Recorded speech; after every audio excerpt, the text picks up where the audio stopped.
Hey, welcome to the 1000 Comics Podcast. I got a great show for you guys today. Eric Barakat interview. Good guy, good comic.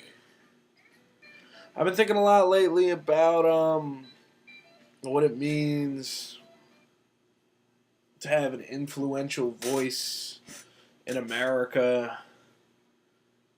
How podcasting has become a medium, you know? Before it was just like kind of this niche thing that you know only some people listen to. But like it's funny when I was in high school. I think that the first podcast I ever listened to was Kevin Smith's podcast, and just because I liked his movies, it seemed like he was as a silent character in a movie, like he had more DVD commentaries than anybody, and then the commentaries kind of just evolved into a podcast. Then, Mark Maron came around, and it's funny because Mark Maron tributes Kevin Smith to inventing podcasting, basically. You know what I mean? Like Kevin Smith, like he thought Kevin Smith invented it, and Kevin Smith started talking about on his podcast about how Ricky Gervais was the one that influenced him. So it's funny. No, like these guys were such influential voices. Like they don't even, nobody invented it. It's just radio. It's another form of radio. But the funny thing about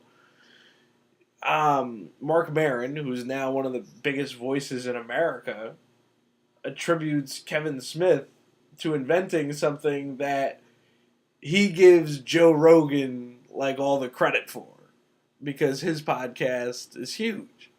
Kevin Smith's talking about how he's like the Kmart Joe Rogan. So I don't know. I guess I just want to talk about the voices I think are, the most influential right now in terms of podcasting. Anyways, you're listening to my podcast. You're listening to the 1000 Comics Podcast. And what do I want to talk about today before Eric? I put you with Eric. Because we had a funny conversation. We did it. We did a little comedy skit for you. We hit a little bit of everything. But I guess there's a couple things I have to talk about with the public. I did a show with Artie Lang. Never thought I would do something like that. I don't know. It was like that Pink Floyd song. You know what I mean? The one, where all your heroes. Did you trade your heroes for ghosts? Now, Artie Lang's not dead, but I always thought of him as like a modern John Belushi, like a modern Chris Farley. And he's kind of had a rough path lately. Like he's one of the legendary funny fat guys. Dirty Work. Beer League. But now he's in jail. It's crazy to think about. It's crazy to think about. I did a show with him a week prior. I did a show with Rodney Norman recently. Barbara Carlisle was on it. That was a great show. My fiance. Oh yeah, right. I'm engaged now, guys. Thought I'd tell you that. My fiance Andrea got me that gig, and then a few weeks later, I see Rodney Perry's one of the 100 black comedians you should know, according to, I don't know, something called the Black Experience that I saw on Facebook. I assume a black guy wrote that article. I don't know. All right, you guys ready for a great show? Stay tuned for my interview with Eric Barakat.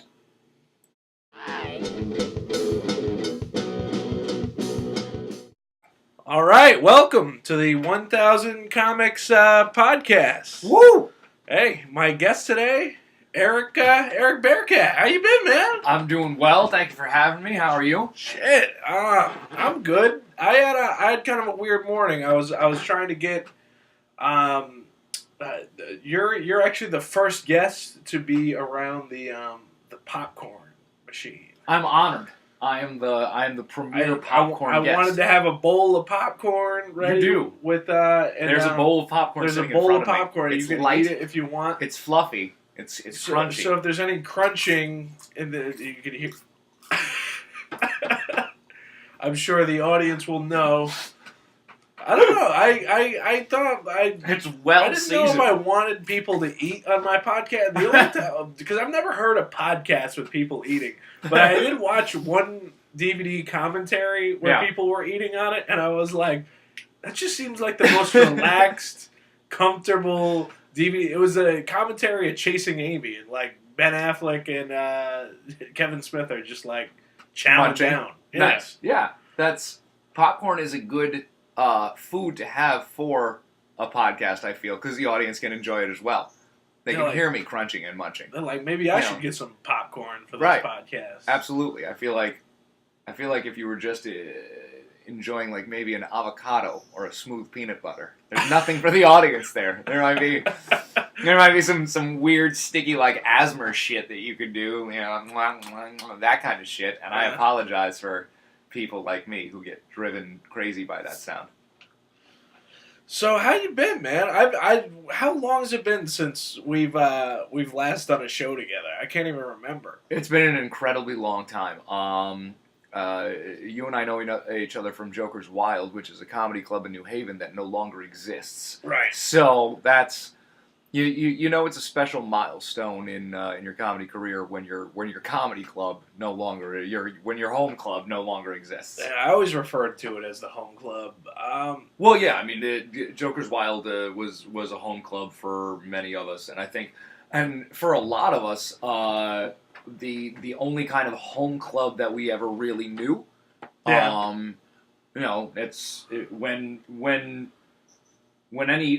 When any big time comedian, the real guys. But when legends, I'll say it like this: when legends describe the experience and the emotion that they have regarding their own home club, right?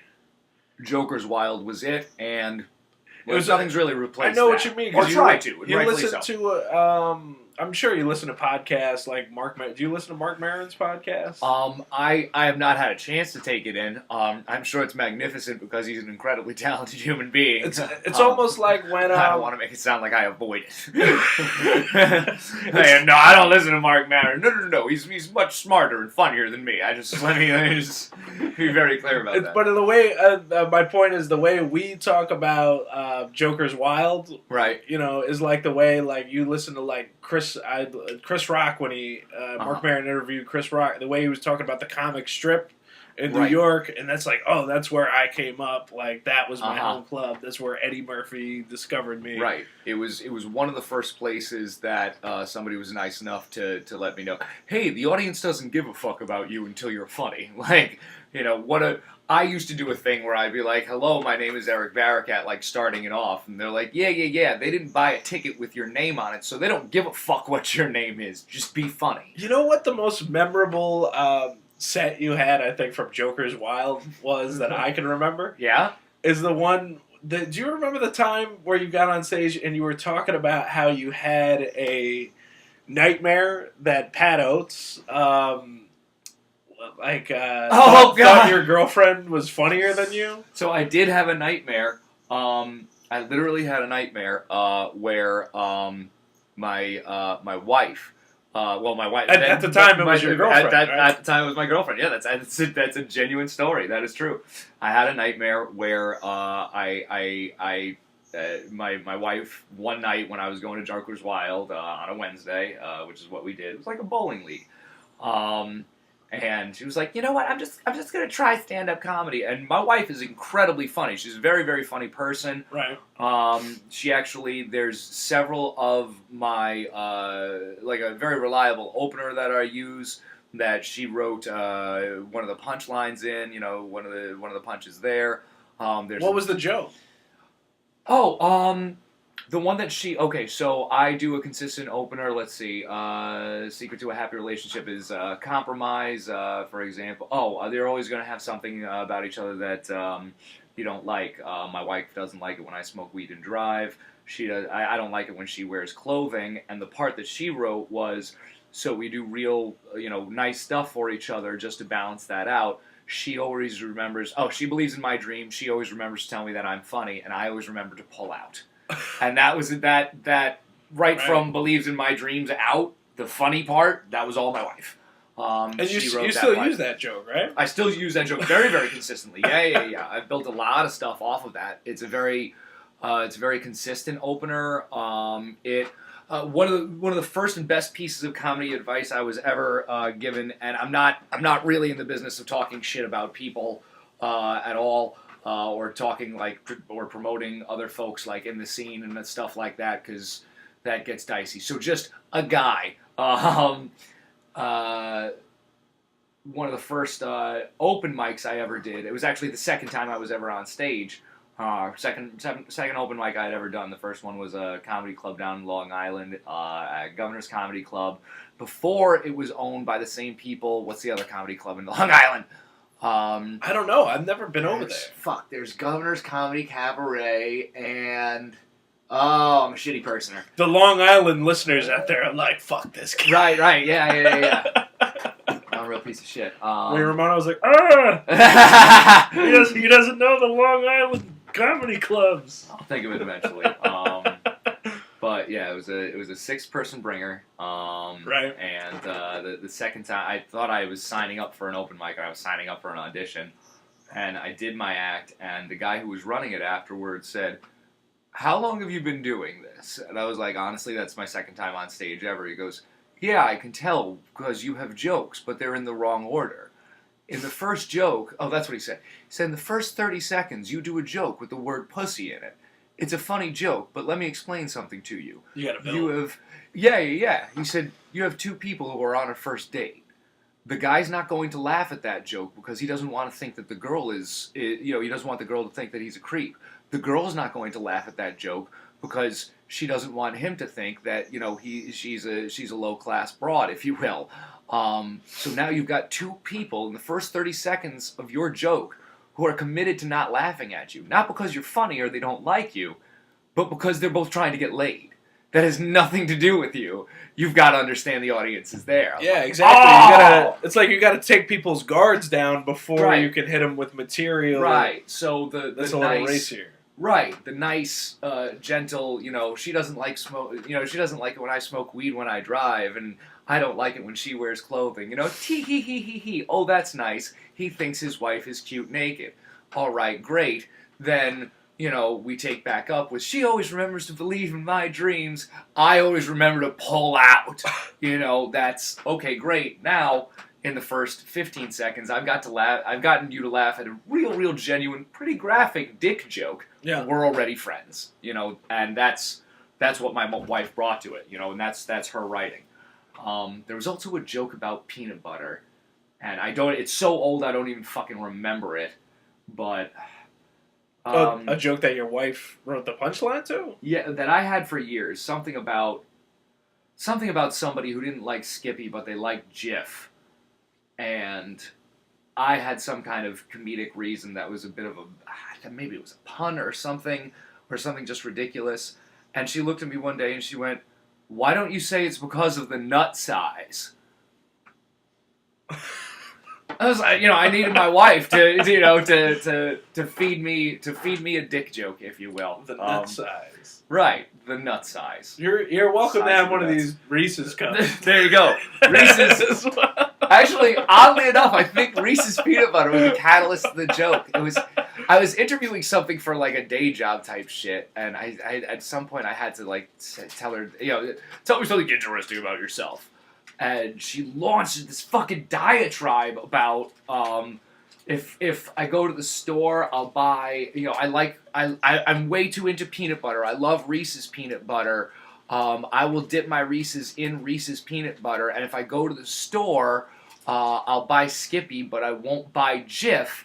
And I forget what the fuck my reason was, but my wife was like, why don't you say it's because of the inferior nut size? I was like, that's much better than the bullshit I wrote. It's funny because you remember your wife's punchline, but you don't even remember your own for that. Because mine wasn't good. It's like how many times have you eaten shitty food? Do you remember the recipe? No. I think it's different with me. Like with my fiance, and you guys, you have been together with your wife for how long now? So we recently celebrated our 10-year date-iversary. So we officially started being boyfriend girlfriend, if you will, right around the time that Obama's first inauguration, because that's where I was. Okay. That's when we set the cutesy texts and shit. I was down there and she was up here, and there you go.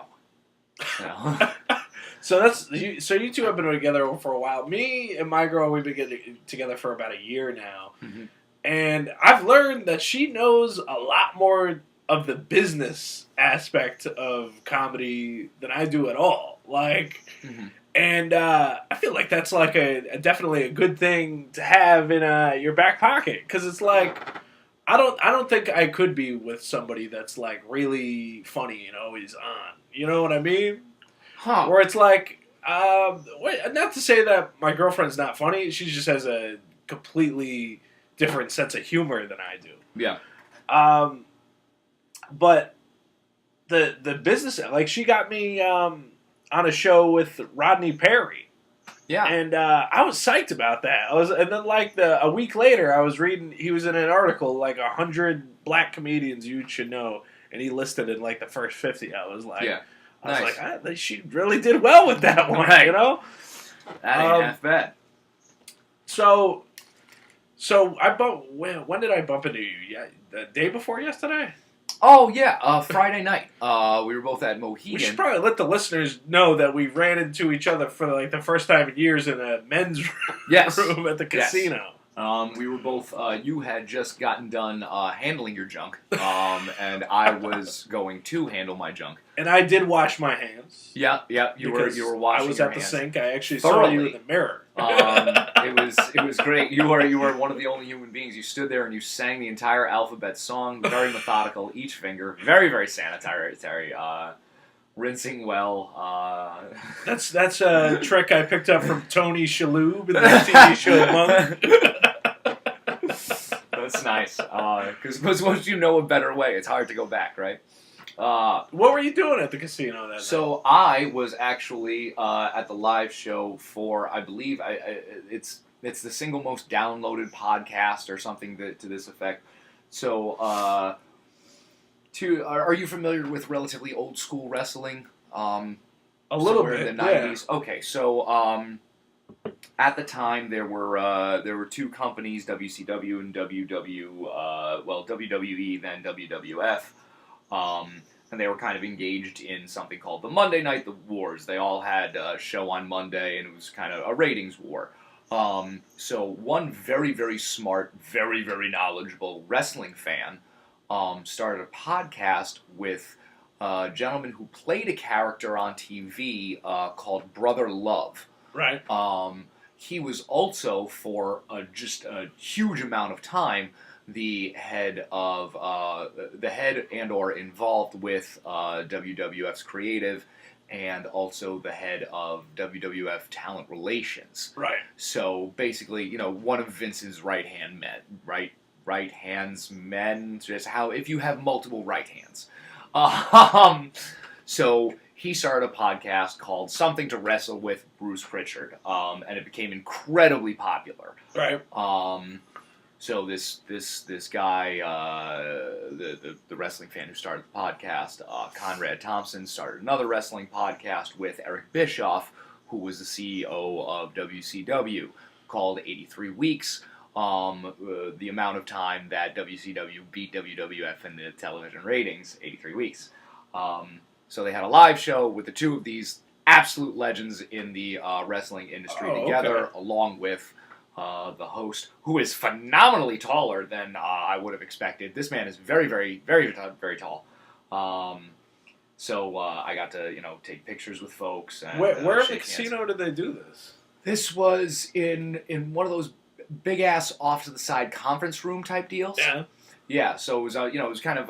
so were you in the audience, or were you in the, part of the podcast? Oh, no, I wasn't part of the... No, that would have been... I don't know, we got comedian Eric Barakat. Yeah, I'll let you know. I'll let you know when that happens. It was fun. All three of the guys couldn't... I was, stunned at how incredibly nice they were. I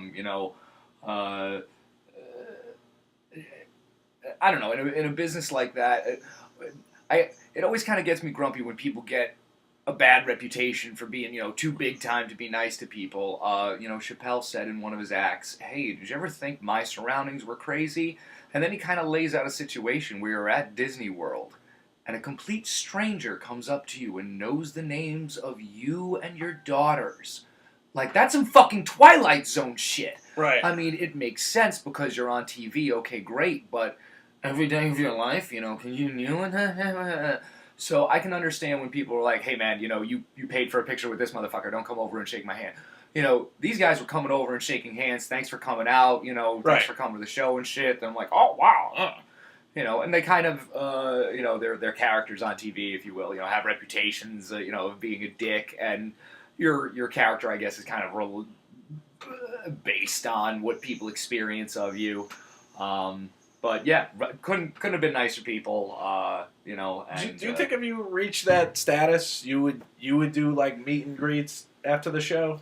I sincerely hope so. I wouldn't, you always understand when there's some experience that somebody has that you say, "Oh, okay, I can't put myself out there to everybody now because everybody is too broad a pool, and occasionally everybody includes fucking crazy people, know, and I always kind of say, if I know your name and we've never met, you have every right to quote unquote big time me, to just be like, hey, I don't know you, son. That's fine. I don't know you. That's cool. If they're nice to their fans, all the better. If people are kind of standoffish with fans. Have you ever been real snubbed by it could be either a wrestler or a comedian, but have you ever been real snubbed by somebody that from entertainment not really snubbed at all. There was one time I was opening from, again, I'm not gonna talk shit about people. There was one time I was hosting, not opening.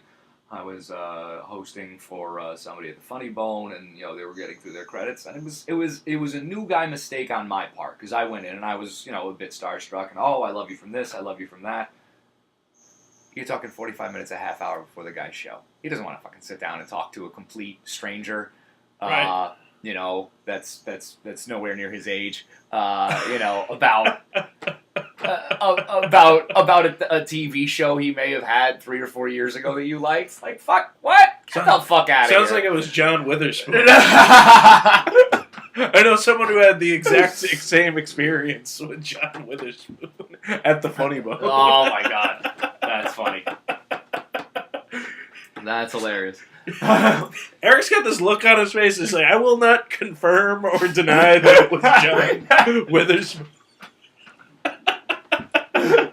All right. What are the chances you guessed exactly? It was fucking John Witherspoon, you fucking asshole. Who else was hosting for them? It was Kevin Fitzgerald. All right. All right. Well, I hope John Witherspoon never listens. And so the nice side of that is This is why I'm not pissed off. Because, like I said, it was a rookie mistake. You know, Right. the guy's fucking a half hour, 45 minutes before his show. So the reason, on the flip side of that, like 2-3 years beforehand, I had taken a photograph of myself next to John Witherspoon's autograph in the green room of the comedy convention. You didn't show him the picture. No. Oh, God. Like, that's that would funny. You said, like, that would be you're making rookie shitty. mistakes. That would be some rookie shit, right? I took a picture. No. But like 2-3 years before that, I'd taken it, on Facebook, and I was like, ha, the most famous I'll ever get. And then, again, 2-3 years later, I get a call, hey, do you want to host for, real specifically, John Witherspoon? It's a real, it's a real interesting coincidence, that it's just the same person. Right. Yeah. I mean, he's an older dude. Like, I get he wants that privacy. You know what I mean? And it's like that's logical too. Like, I don't. I would. I'm thinking to myself, if for some reason I was doing something big somewhere, and for some reason the guy who ran the place 30 minutes before I go on was just like, hey, here's a complete stranger who wants to just talk about some shit you did 3 or 4 years ago. I'm going to leave you alone in a room with him, and he's just going to ask you questions. Right. Okay, go. Like, what? That's odd. That's weird. Like, I'm there to do a job. I'm there to get the man's credits right. Like, Right. and put him at ease thinking about the guy's credits, so he's not sitting there thinking, oh, is this fucking Jamoke gonna fuck up my credits? Right.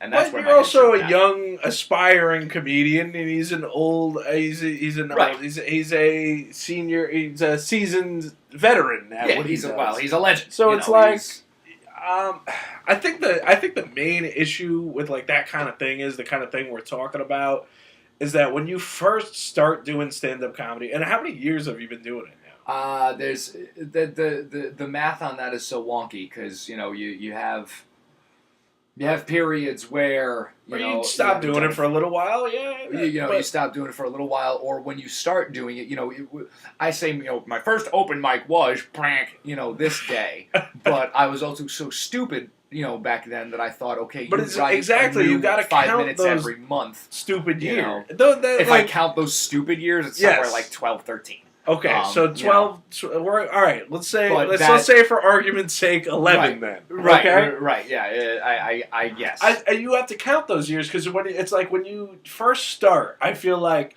you go in it with this attitude where it's like comedy. It's like this party all the time.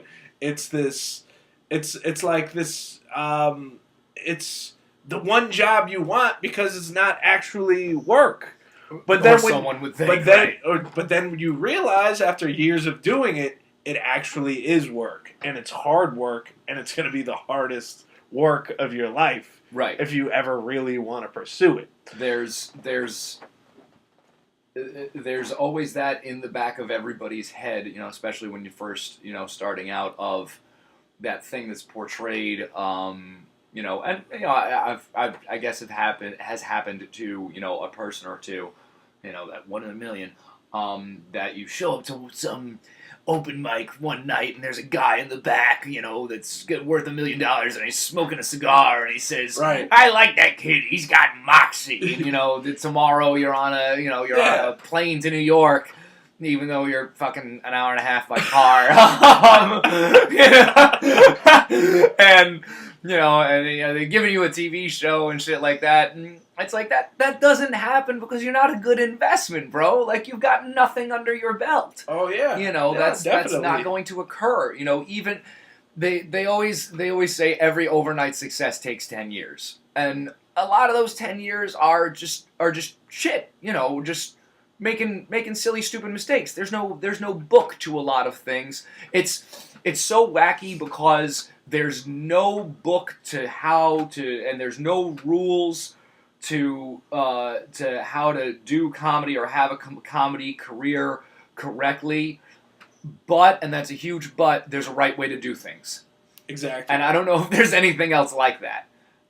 Like, there's nobody that's going to sit there and go, hey, there's this and that, and da-da-da, and you can look it up. It's on page 23. There's none of that, but there's a right way to do things.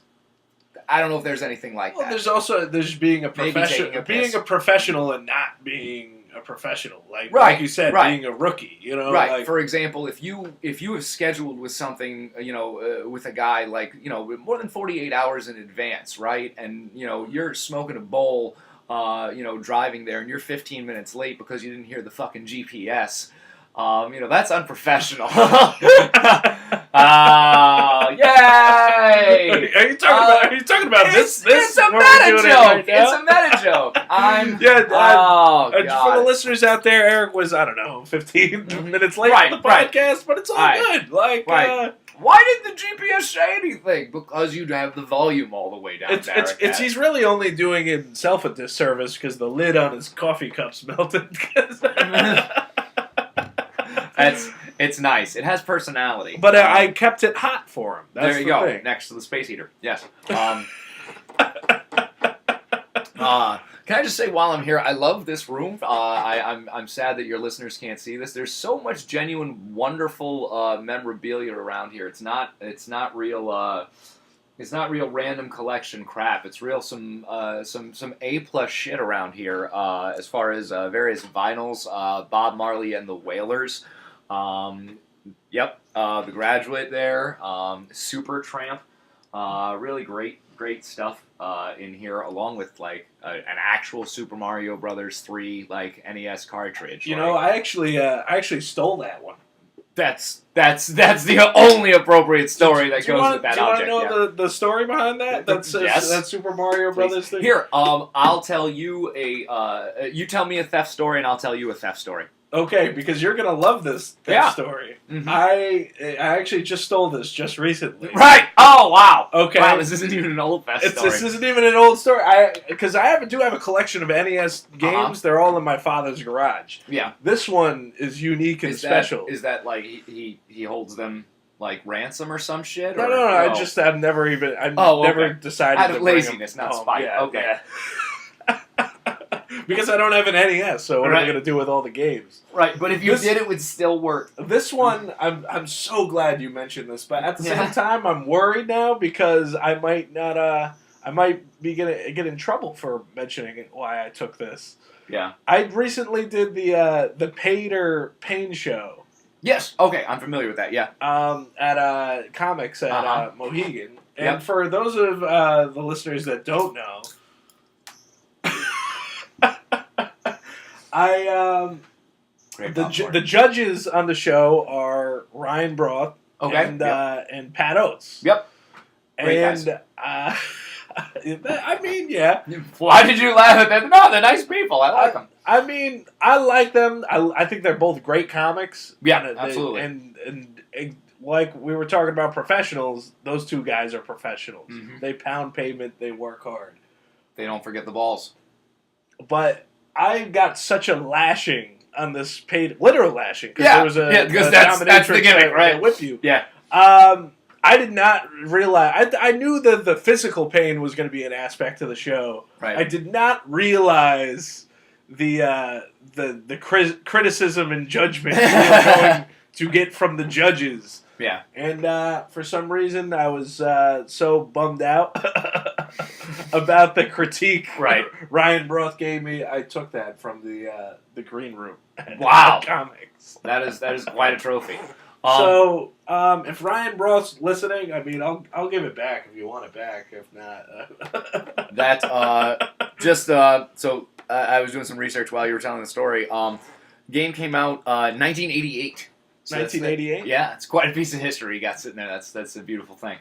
That's so I was wish I remember the name of the town in Pennsylvania, I believe, for work. Now they had me down there for a week, and all of the work was all night shifts. It was the restaurant industry I was managing. So you go in for work around 4 o'clock in the evening, get out of work around 2, 3 in the morning. So real weird schedule. I'm doing that for 5 nights in a row in a rented car, in a hotel room. I don't know anybody. First night I pull in, sure as shit, the hotel room is directly next to Sesame Place. Like, Sesame, like Sesame Street, right, the Sesame Street theme park. I have booked a room for a week across from the Sesame Street theme park. Now, I'm a huge Jim Henson fan. I know you are, and you just put your leg up on your lap because I know you. Don't you have a Muppets tattoos? I have two Henson creations on my leg. One Ernie and one Kermit, both of course voiced by Henson himself. Both Henson inventions, if you will. But yeah, so. That was fantastic. I'm not that creepy. The only reason I remember that you got like pop culture tattoos is because I have Homer Simpson tattooed on my leg, and I'm like, oh, me and Eric are cut from the same cloth. We get like the same kind of tattoo. Sure, yeah. I mean, we've seen each other. I mean, it's not like this is upon a first meeting. We've seen each other naked several times. Right. Not for free. Certainly not. In a professional setting. So, anywho, I was very, very excited about this. Now, I got in the hotel pretty late at night, like 10 o'clock on the first day, so I was going to wake up the next day and, oh, cool, Sesame Place, wonderful. Right. I go, sure as shit, the week that I'm down there is the week that they change over from, like Holiday Land decorations to the next season. Right. Okay. So, Sesame Place is closed for the week. The 1 week that you're there, motherfucker, fuck you. God damn it. Shit. Yeah. Fuck you, grown man. Right. So, whatever, I'm a fan. Age doesn't matter. I should be appreciative. So, the last day that I'm down there, I decide, because they have all kinds of, like, signs and such, and, like trees that are shaped like the various characters. So I decided I'll go and I'll take a couple of pictures. How fun. So, go in the parking lot area and I take a few pictures and I'm around, alright. And they have like the main office where they take care of business and things like that. So I'm around, whatever, and I went to one of the back doors and I put my hand on it and I tugged, and sure enough, it was open. It wasn't locked. So I went in like the second antidoor, if you will, and pulled on that, and that wasn't locked either. So you broke an entry, right? Which I looked. Technically, you didn't break an entry because here's the thing. I looked that up later because I had this discussion with various people. Yes, so you don't have to break anything for breaking and entering. All you got to do is open the door and go in without permission. So yeah, there's a breaking and entering. So I went in. What if it's is the difference between a public place and a private dwelling, though? Oh, they were closed. They were clearly closed. Okay. Somebody forgot to lock the door. This was not something I should have been doing. So I'm taking pictures with all kinds of Sesame Street shit. It's a conference room. They have like huge fucking like fat heads on the walls of like Cookie Monster and all these characters and shit. I'm taking pictures and snooping around. Basically, there's no good way to put this. Snooping around. So at one point, I'm in a storage room where they clearly store all like props and shit for the shows that they put on at Sesame Place. Holy shit! And there is a huge stack of cookies, about maybe 18 inches in diameter. Okay. Styrofoam chocolate chip cookies for a Cookie Monster show. So I was like, you know what? This is as far as this is going to go today. I'm not going to get arrested, but I am going to leave with one of Cookie Monster's cookies. So I still have one of Cookie Monster's cookies at my house that I stole from Sesame Place. So here's a great... it's an endearing story. I don't think a cop could possibly arrest you, or even listen, like a detective listening to this podcast could possibly be like, well, no, he's clearly just a fan. Right. I'm sure there's a time frame, but at the time, I could have left in cuffs for that. Fun bit was, like, I posted that all on Facebook, and people were like, yeah, this is a crime that you posted. You can't do any of this shit, and you're a grown man. You know this. At the time, I'm sure I could have been fired from the company that I worked for. So that was a fun time. Fast forward several years later, I now have a niece and a nephew. and my brother says they love stealing. That's great. We went to we went as a family, if you will, to Sesame Place. Okay. And so at one point we see a show. They have your face Place. on posters there. Like, look out for this man. It's clearly a show for, children, 2 to 7 years old, and the characters all come out, and, Elmo does a dance, and then Cookie Monster comes out, and legit, Cookie Monster's actual dilemma is he lost his cookie. So Elmo says to the audience, does anybody know where Cookie Monster's cookie is? I still have this cookie, hanging on my wall as a decoration. Did your heart drop in that moment? Well, it was wonderful because my brother, who is crazier than I am, is yelling as the children are all, cheering and whatever the fuck, is yelling and saying to his son and daughter, oh, I know where the cookie is, and I think Uncle Eric knows where the cookie is. Elmo, literally yelling from the top back where we were, Elmo, I know where your cookie is. Somebody stole. I'm sorry, Cookie. I hate Elmo. You know what? That's an old viewpoint. I've gotten to like Elmo. Is it because the actor that portrays it? That was something tertiary, and there's whatever regarding that. On strictly the character himself, I always had a problem with Elmo because he referred to himself in the third person, and I don't feel that's good for children to hear. Well, they say that's the first sign of mental illness is referring to yourself in the third person. Oh yeah, huh? I know douchey guys like to do it. Eric's gonna go lift some weights because that's the way Eric gets down. I worked with a guy once that's when you knew he was pissed off. He was like, yeah, man, I'm gonna got to work afterwards because the boss really got into my skin, and you don't talk to Ray like that, man. Ray's not about that. Ray, I was like, oh, okay, now's the time to be around Ray. Ray's gonna fucking stab somebody. So, Ray.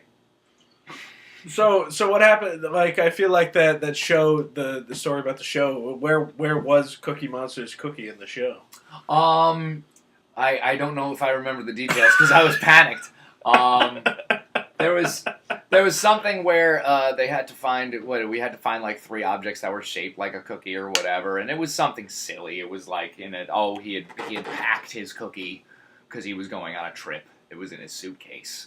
Something like that. I was acquitted of all charges. You can't prove shit. Can't put nothing on me, Cookie. Wow. You actually wrote something on Facebook, I think years ago. It stuck with me. It was I hope. It was after Disney bought Star Wars. You were like, so when are they gonna make Muppet Star Wars? Yeah. I was looking forward to that. I mean, they've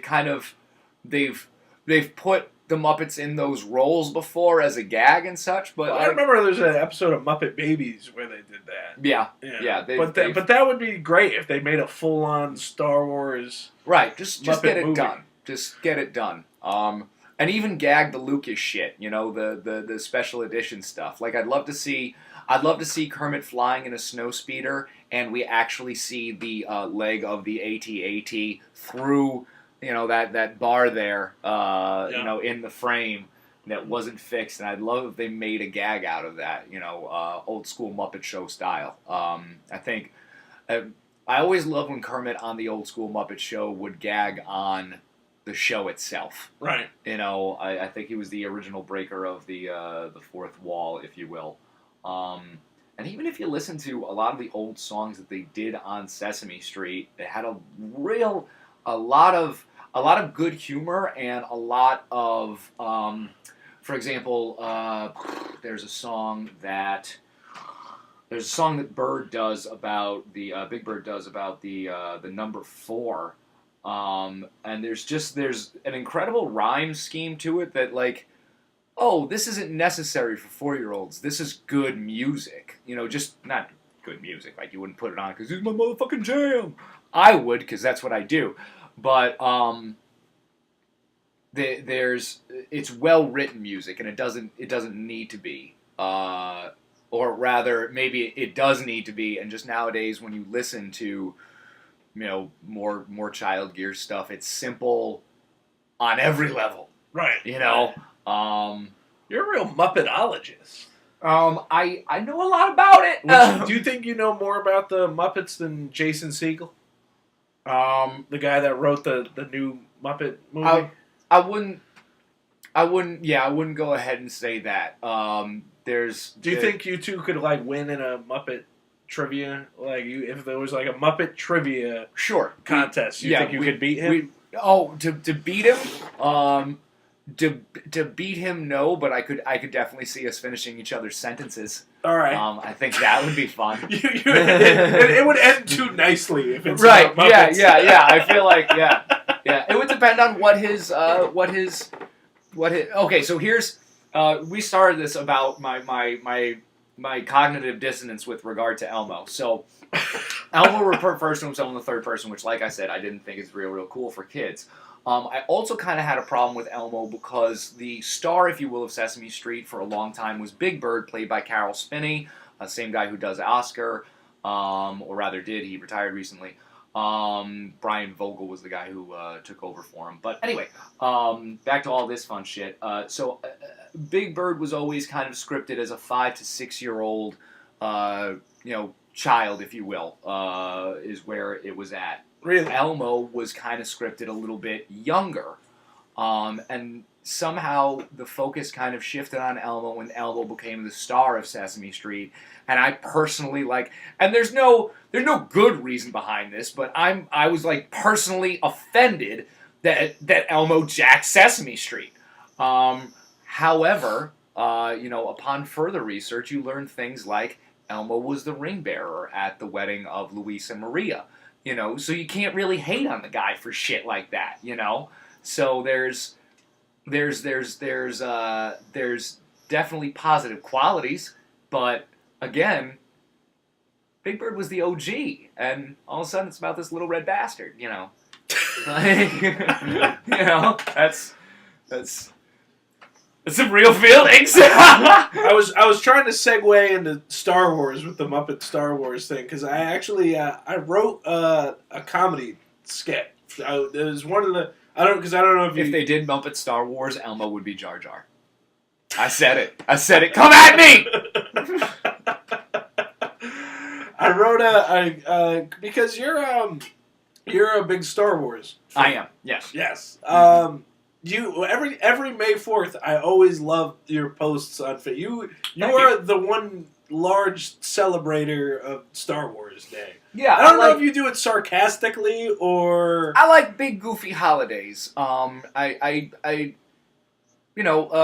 think May 4th is a fun one.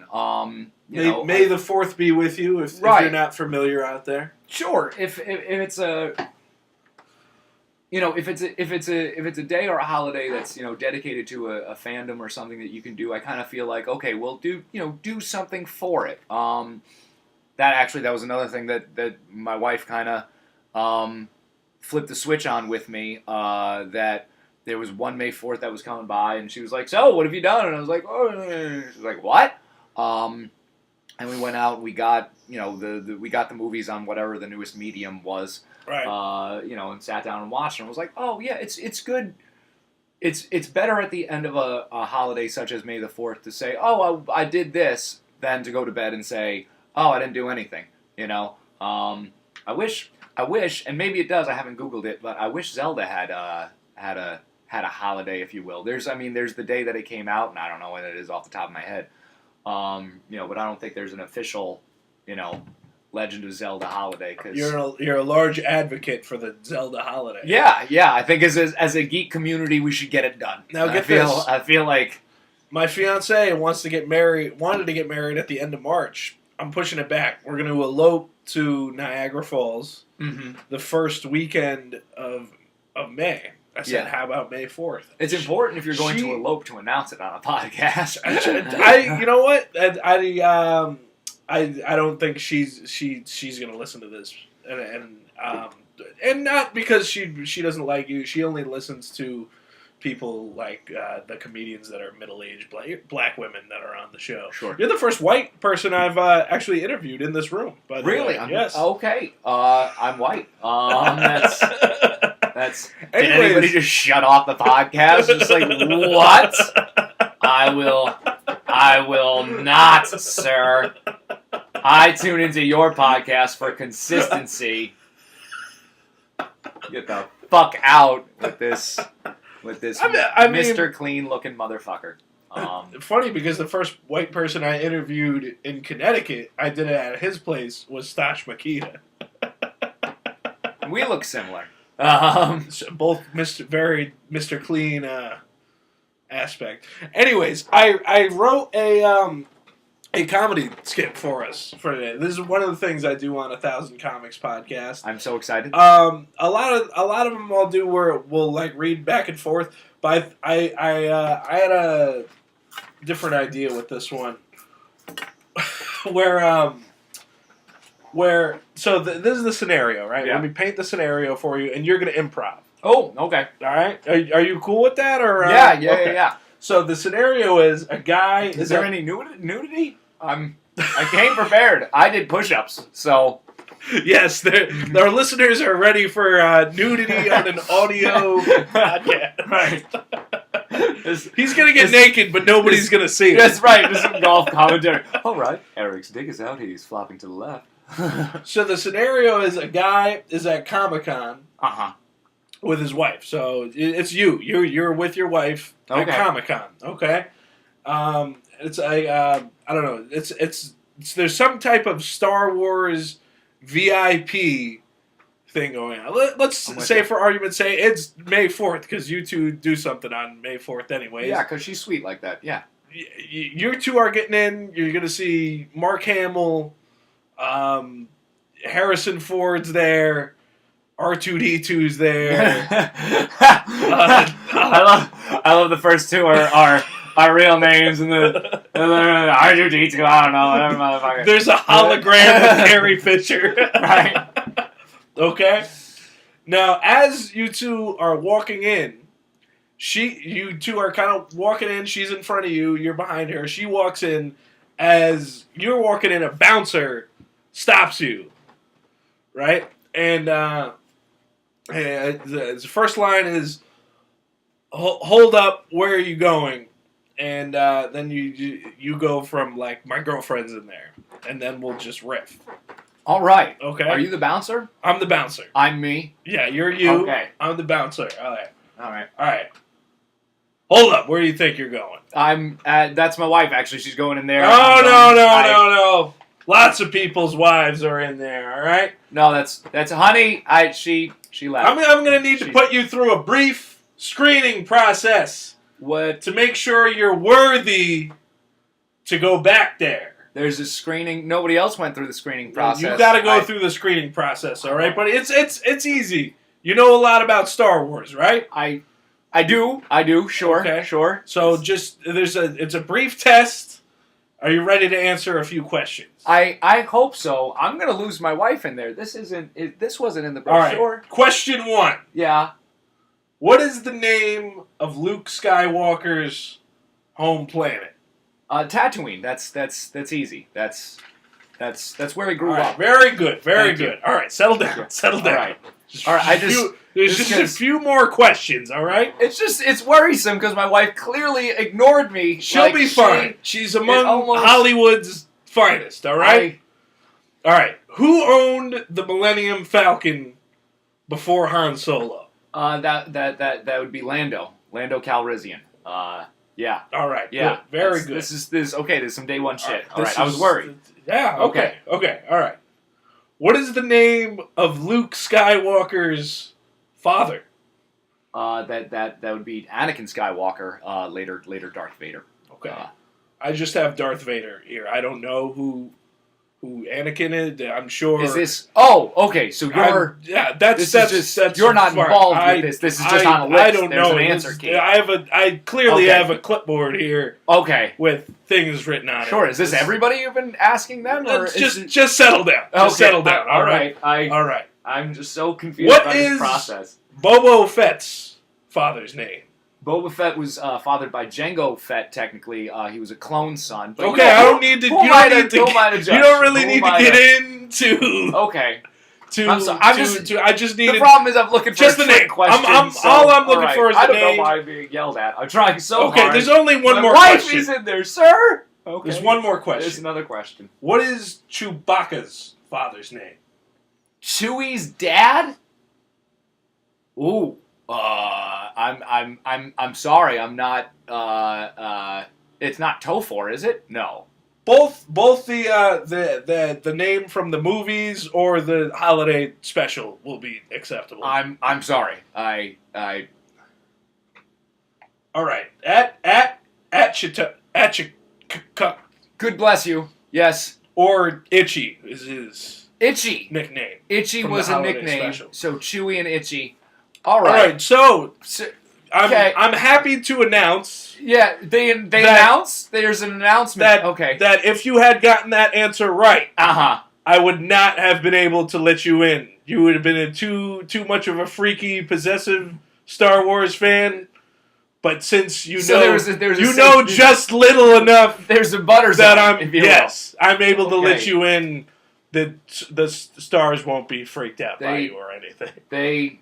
They shouldn't have burly men yelling at people about Star Wars before a convention. This is an awful thing. I want my money back. Where's my wife? Go on it. That was great. You like that one? That was wonderful. It's a pleasure to stretch my acting legs, if you will. There's that old Mitch Hedberg joke. You're a comedian, but can you act? They don't do that with anybody else. Are you a car mechanic, but can you fish? Now I'm fucking up Mitch Hedberg. That's awesome. There's a million angry comedians. Like, no, it's the wrong thing you said, asshole. I don't know why all comedians sound like that. I that question always bothers me because comedians are actors. You're doing an act when you're on stage, right? Well, sure. So here's something I find interesting. Comedy's one of the, I say one of the. I mean, I can't think of any others, but I'll say one of these so people aren't like, there's another one. Comedy's one of the only art forms where there's one specific emotion you're going for. Music, if it makes you happy, if it makes you sad, if it makes you melancholy, whatever, if it's able to put you in that place in a very strong sense, then it's good music. Mm-hmm. Same thing with a visual art. With a comedy, you're pretty consistently going with laughter. You're trying to get them to laugh, and people can say, well, you want them to think too, and blah, blah, blah.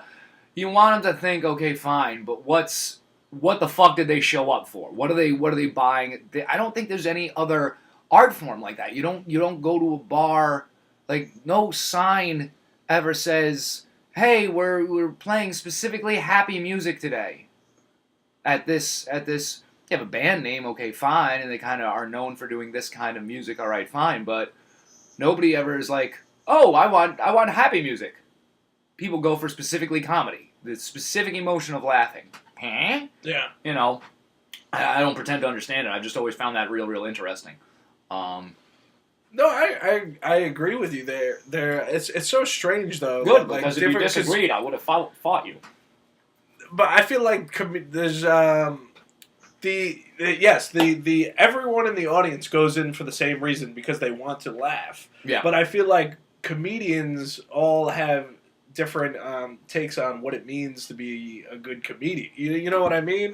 Sure. Where it's like, I feel like the bare bones of it is like, I'm going because I want to make people laugh.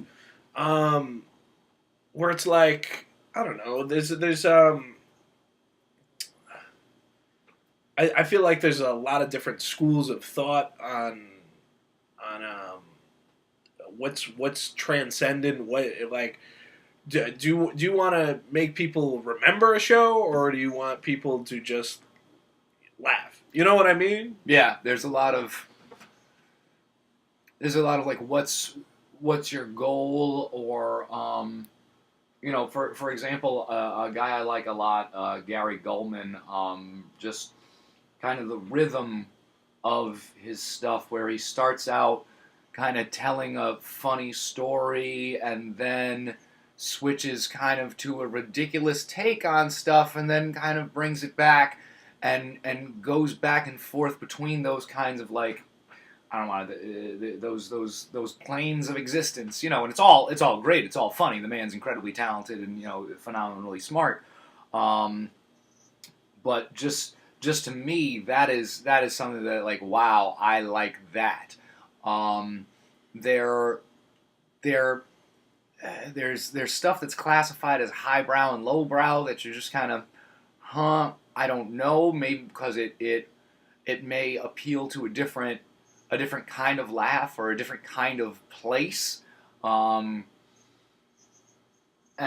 there's a great amount to be said for something that makes you laugh, and then on top of that,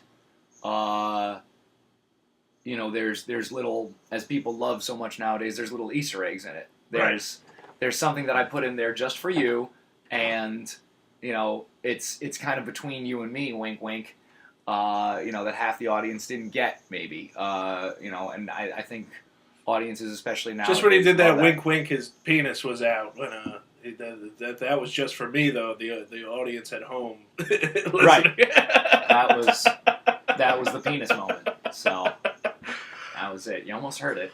It was a faint flopping. All right, I don't want to end it just with that. Who would you say like was most influential with you growing up in comedy? Oh wow, growing up, that's interesting. So here's something fun. My mom, when we were younger, one of her great crusades, I guess, was she had MTV blocked from the cable box. Like that was her thing. Like MTV was a horrible thing. I won't allow it in my house. I feel like how old are you? Me, I'm 37 this year. Yeah, 37. Yeah, so you're a little bit older than me. I feel like that was like a thing with our parents where it's like they hated MTV. You know what I mean? That was that was what was bad in the day. So. Comedy Central, and I think it was the Ha Network then, was just starting out, and they played a lot of like Gomer Pyle, McHale's Navy, and they'd play clips of stand-up comedians like MTV would play music videos. So they'd play like a 3-4 minute bit, right, even shorter probably, of, say, Laura Keitlinger. I remember she was one of the hosts of it for a couple seasons. And they put on there, Laura Keitlinger, California Comedy Club, Funny Bone or some shit, right? 1980, whatever, just like they would. And I always remember saying to myself, because I wasn't a sports kid, I'm going to know these comedians like other kids know sports people, and like, oh, this guy plays shortstop, and I'm gonna know these comedians' jokes, because it was always very, very interesting to me how they were smart, how they set you up, and made you think one way, and got that left hook in there of a punchline. Okay, and that was always very interesting to me, and I really always admired somebody who could do that. And later on, as you mature and as you become older, it becomes an admiration for, you look at an audience and you see a guy whose car broke down that morning, or a woman who broke up with her boyfriend, or maybe this lady has teenagers and her kids are being annoying, but for the time that I'm on stage, these guys are going for the basically the best thing you can feel as a human with your clothes on, and and not putting something in your body. And that's not an anti-drug thing. Hey, heroin's great. But, without doing heroin and without fucking somebody else, the best thing your body can do is laugh for whatever reason. That's the way the universe made us. So I always found there's a lot of admiration for anybody who can get up and do that to you take a room full of people and make you make that sound on cue with some shit that I'm saying. Right. That's something special to me. At least that's why I've loved it from a very, very young age. That I love that kind of that ninja setup, and the audience that's going there. It's kind of like watching a magic trick. I know you're not really sawing the lady in half. I know that card didn't actually dematerialize, but I'm here to be made to believe that. I want to see how good you can make me believe that.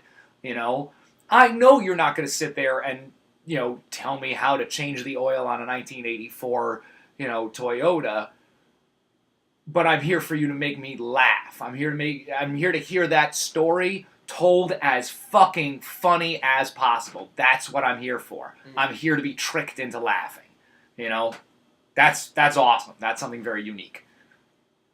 So to circle back to the question, who was the most influential to you? The most influential. But you were pretty much answering it that like you were influenced by all of it. Like comedy was just kind of like did you always know that's what you wanted to do? Yeah. I've always really, really loved that. Originally the guys that I was like, whoa, are when, of course, just like anything else in your life, when your older brother's into something. So I have an older stepbrother who would play for me, Andrew Dice Clay, right. Eddie Murphy's Raw, Delirious, things like that.